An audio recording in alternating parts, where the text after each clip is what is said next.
Pong maluwalhating pagbati sa inyong lahat.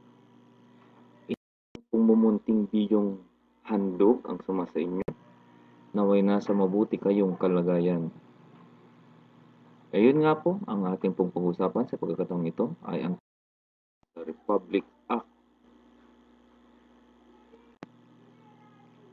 8972 na kilala sa tawag na an act providing for benefits and privileges to solo parents and their children, appropriating funds therefore and for other purposes. Pagtutuunan po natin ng pansin ang mga solo parents sa bidyong ito sapagkat naniniwala ako na hindi po madali ang maging isang magulang na nag-iisang nagpapalaki ng sariling anak o ng mga anak. Batid naman natin ang samut-saring hirap na dinadanas nila, lalo na sa financial, psychological, emotional, social, pati na siguro ang spiritual na aspeto ng kanilang buhay. Kaya tara na, alamin natin ang nilalaman ng batas na ito para sa mga solo parents.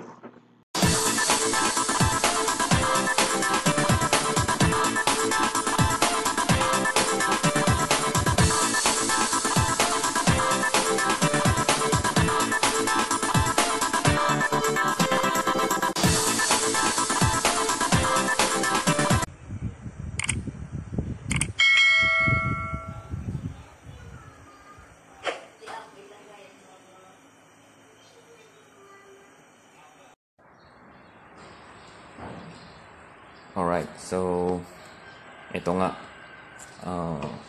dito sa Declaration of Policy, sinasabi ng Estado ay pagtitibayin ang kabuuang kaunlaran ng pundasyon ng isang pamilya bilang pinakamaliit na lupo ng lipunan na ibinabalikat ng komprehensibong programa ng panunungkulan sa mga solo parents at ng kanilang mga anak sa pangunguna ng DSWD, DOH, DepEd na ang tawag ngayon sa dating DEX, DILG, CHED, TESDA, National Housing Authority, DOLE, at iba pang nauugnay sa pamahalaan at non-government agencies.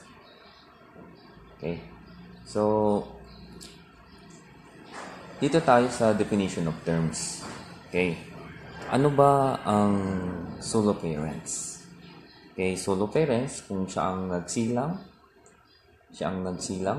ng sanggol sa naresulta ng hindi kanais-nais o kaya hindi ginustong pangyayari, halimbawa krimen o kaya anumang krimen pa.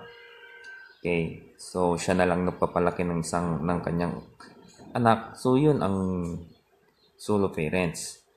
O kaya naman, ito yung pagkamatay ng kanyang partner. Okay? Kaya siya na lang mag-isa nagpapalaki ng kanyang anak. Ang solo parents ay maaari rin ito yung nakulong ang kanyang partner sa buhay, ang kanyang katuwang sa buhay. Okay? So, nang hindi bababa ng 1 year. Okay?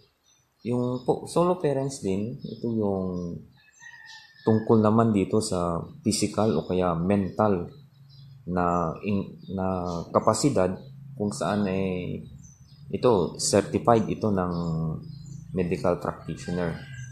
Okay? So ang solo parent pa rin, ito yung dumaan sa legal na proseso, legal na separasyon o kaya de facto separation ng mag-asawa ng at least 1 year. Okay?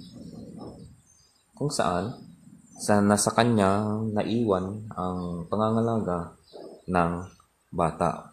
So ano pa ang ano ba ang karagdagang definisyon ng solo parents? Ito yung deklarasyon ng annulment ng kasal. Okay? Sa pamamagitan ng korte o kaya ng simbahan. Okay? Kung saan dito sa parent na ito nasa kanyang ipinagkatiwala ang pagpapalaki sa bata. O kaya naman, ang solo parents din, ito yung iniwan na lamang ng basta-basta ng kanyang partner ng at least 1 year. Okay? Ganun din, may bata pa rin na inaalagaan. Okay, ang solo parents naman, ito yung hindi kasal. Okay? Hindi kasal ang nanay o kaya tatay o kaya ang mga magulang na binigyan ng pagkakataon na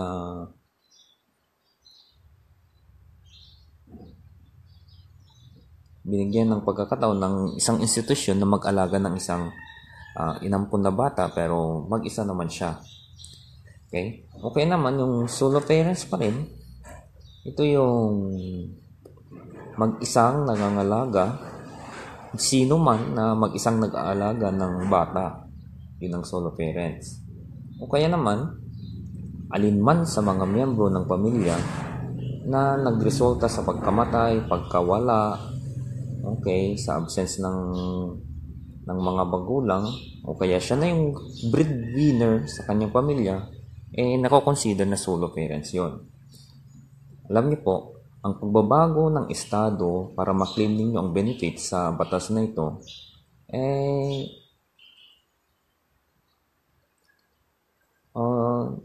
hindi na iwan ito sa yung naiwan na responsibilidad sa pagiging solo parents ay dito na nagtatapos kapag nag-iba na ang kanyang status. Halimbawa, meron na siyang kinakasama. Okay, so dito, pagpatuloy naman natin yung ibang definisyon, yung children, ito yung below 18. Okay, unemployed, hindi naman siya kasal, pero pwede ring above 18. Kaya lang, meron siyang issue dito sa mental o kaya physical disability kung saan sumasandig siya, hindi niya kayang mabuhay mag-isa. Yung parental responsibility naman, okay, ito yung karapatan at tungkulin ng mga magulang na na-define dito sa Article 220 ng Executive Number 209 as amended, otherwise sa Family Code of the Philippines. Ito yung pangangalaga, parental responsibility. Yung parental leave naman, benefit ito na ginagrant sa solo parents na i-perform ang kanyang pagiging magulang. Okay? Kung saan, kailangan niya dito ng attendance o kaya kailangan niya ng pagtuunan pansin ang kanyang pamilya. Kaya mayroon siyang parental leave. Kaya naman, dito naman sa flexible work schedule naman, ito yung karapatan ng ibinibigay sa solo parent na empleyado na kung saan ang kanyang arrival at pag-alis o kaya departure na oras ay hindi naapektuhan. Kapag hindi naapektuhan ang kanyang trabaho ay pinapayagan naman. Yun yung flexible work hour. So, dito tayo sa criteria ng support. Ito yung dito naman masasabi ang pamantayan na suporta sa sinumang solo parent na kung saan kanyang hanap buhay ay maaaring hindi sasapat araw-araw sa tustusin, okay? Nararapat lamang na tay-ay ng DSWD ang kalagayang ito para makalaang tulong.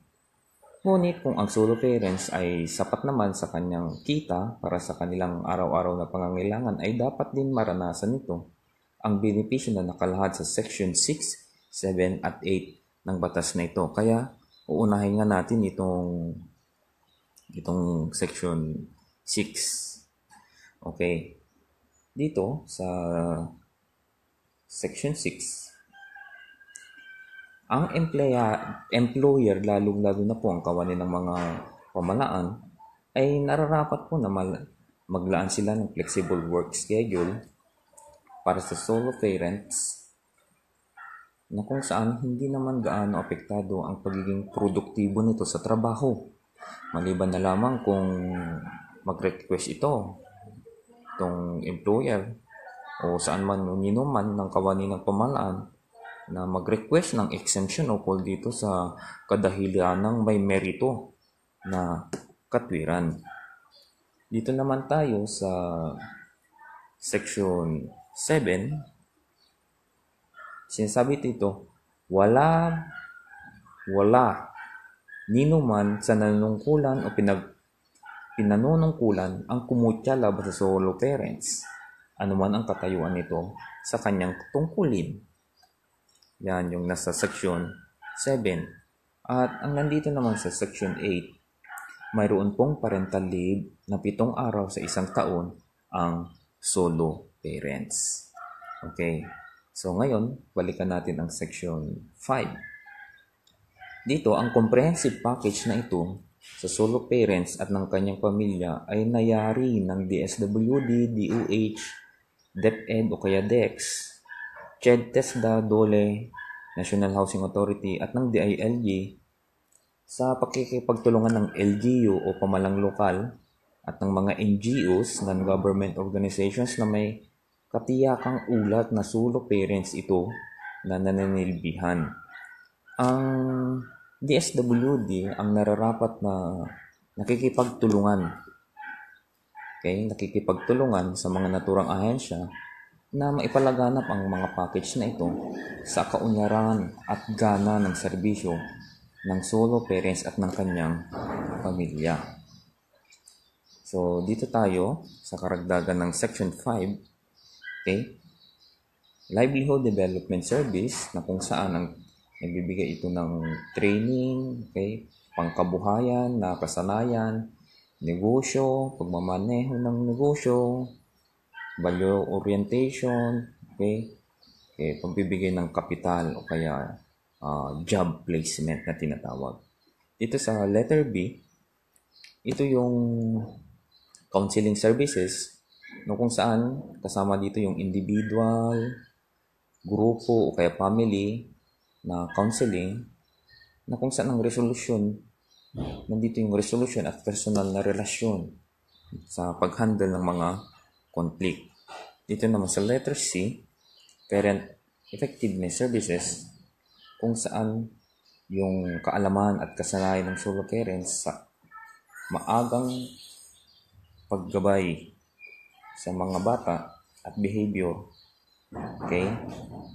Kalusugan, tinatalakay din dito yung karapatan at tungkulin ng isang parents at ng bata. So, dito sa letter D na package, critical incidence stress, debriefing, ito yung pag-iwas sa mga stress, sa pagmamanage, dito yung mga strategy, kung saan tinutulungan ang mga solo parents, kung paano ba mag-handle ng crisis na sitwasyon, at lalong-lalo na yung kaso ng mga abuso. Sa letter E naman, special project for individuals in need of protection, ito kasama dito yung mga temporary shelter, nandiyan pa rin yung counseling, yung legal na assistance, yung medical care, self-concept or ego building, crisis management, at saka yung spiritual, pagpapaunlad ng spiritual na aspeto ng kanyang buhay. So, dumako tayo dito sa section 9, okay?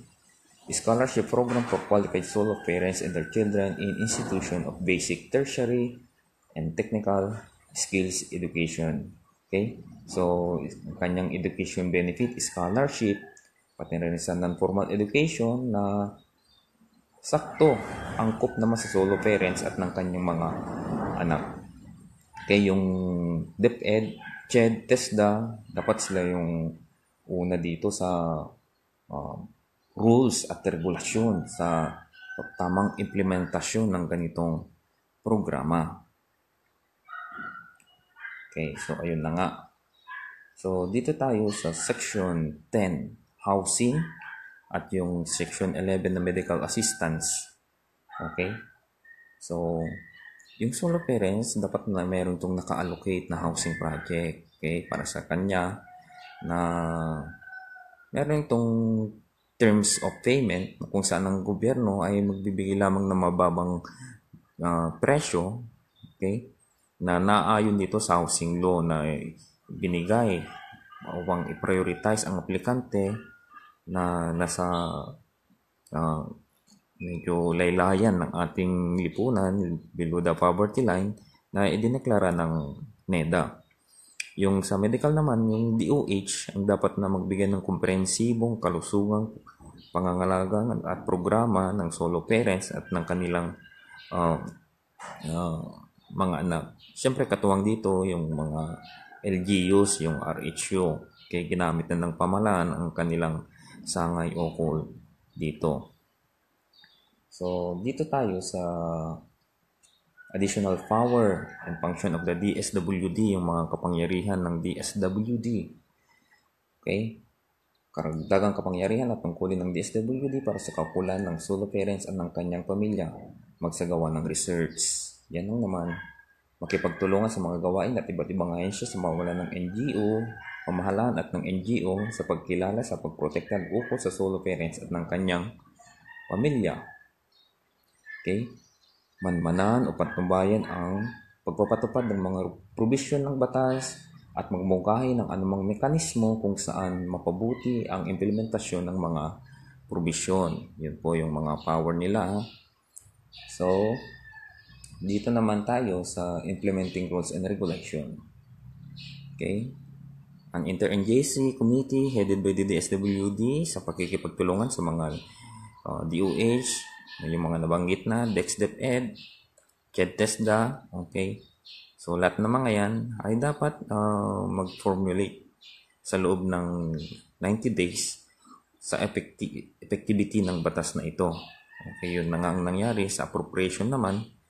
Okay, yung batas na ito dapat ikasama sa budget ng kinaukulang sangay ng gobyerno sa GAA, General Appropriation Act. So, ito na po yung repealing clause. Okay. All laws, decrees, executive orders, administrative orders, or partner of inconsistent with the provision of this act are hereby repealed and amended, modified accordingly. So, sa severability clause naman, sinasabi nito, if any provision of this act shall be held invalid or unconstitutional, the provision not affected hereby shall continue to be in full force and effect. So, ayun na po ang naging topic natin sa araw na ito. So, para sa inyo, maraming salamat. Sana po, pakiclick po ang subscribe button and notification bell.